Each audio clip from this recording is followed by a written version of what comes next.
Ci troviamo a New York nella prima metà degli anni 70. Un immigrato giamaicano, DJ Kool Herc, suona a feste e raduni, soprattutto nel quartiere del South Bronx.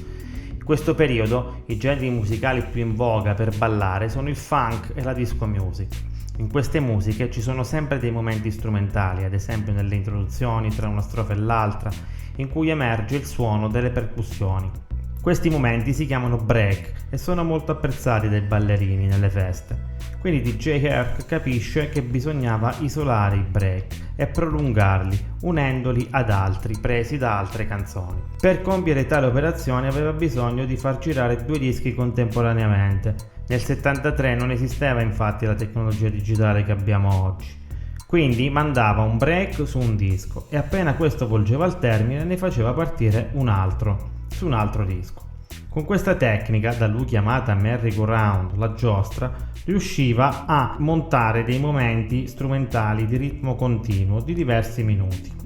Il primo disco conosciuto su cui si utilizzò questa tecnica è una canzone di James Brown, Give It Up, Turn It a Loose. Questo stile continuò ad espandersi per tutta la seconda metà degli anni 70 e i DJ introdussero nuove tecniche come lo scratching, il backspinning e soprattutto l'MCing, cioè la tecnica in cui una persona intratteneva il pubblico parlando a tempo sul break suonato dal DJ. Questa pratica prese sempre più piede e l'MC, il maestro di cerimonie, divenne indispensabile negli spettacoli dal vivo.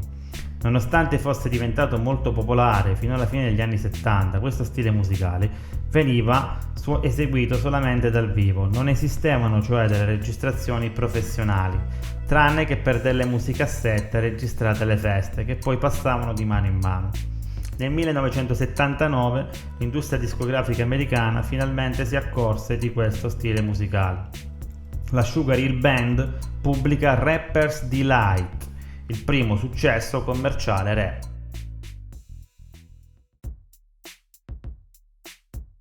Negli anni 80 il rap si trasforma da fenomeno underground a genere musicale prodotto e distribuito dalle case discografiche.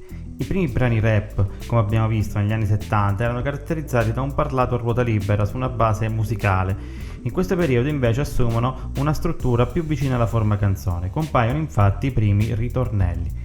Anche le tematiche dei testi si fanno via via più complesse, non solo ballo, divertimento, feste, ma anche disagio sociale, politica, razzismo, ribellione. Ricordiamo che questa musica nasce nei quartieri più disagiati delle metropoli americane. I rapper diventano quindi portavoce delle periferie, delle minoranze. Da un punto di vista musicale, l'evoluzione avviene nella contaminazione con altri generi musicali, come la musica elettronica, il jazz, il pop, il rock.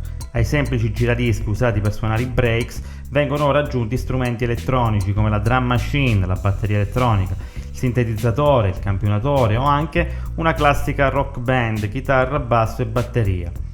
Alcuni tra gli artisti americani che si sono affermati in questo periodo sono i Run DMC, Public Enemy, Beastie Boys, Afrika Bambaataa e molti altri. In Italia questa musica arriva grazie alla diffusione televisiva di alcuni film e documentari americani.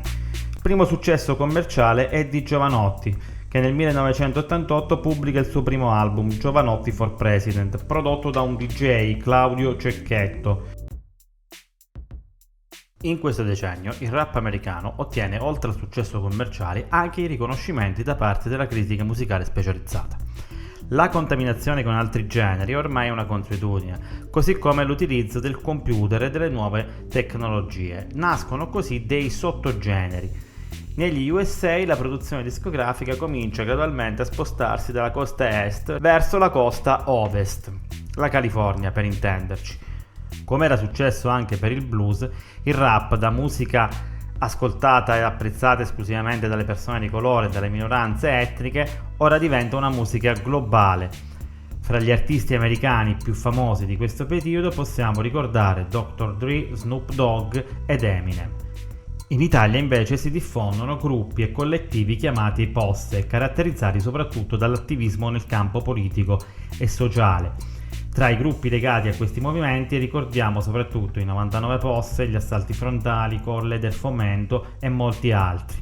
Nel 93 l'album Strade di città degli Articolo 31 entra nella classifica dei dischi più venduti. Sempre nello stesso anno Frankie High Energy pubblica il primo disco hip hop interamente in lingua italiana, che viene distribuito da una major, un'etichetta discografica cioè multinazionale. Musicalmente l'hip hop italiano degli anni 90 ancora non si discosta molto da quello americano, mentre da un punto di vista linguistico l'uso dell'italiano o anche dei dialetti, o in alcuni casi l'unione di dialetto italiano, diventa ormai una consuetudine. Continua il successo commerciale iniziato negli anni 90. Questo genere è ormai equiparabile al rock, al blues, al jazz. È entrato a far parte della cultura di massa mondiale non solo attraverso la musica, ma anche con la moda, la televisione, il cinema. A livello stilistico possiamo riconoscere ormai diverse correnti e sottogeneri.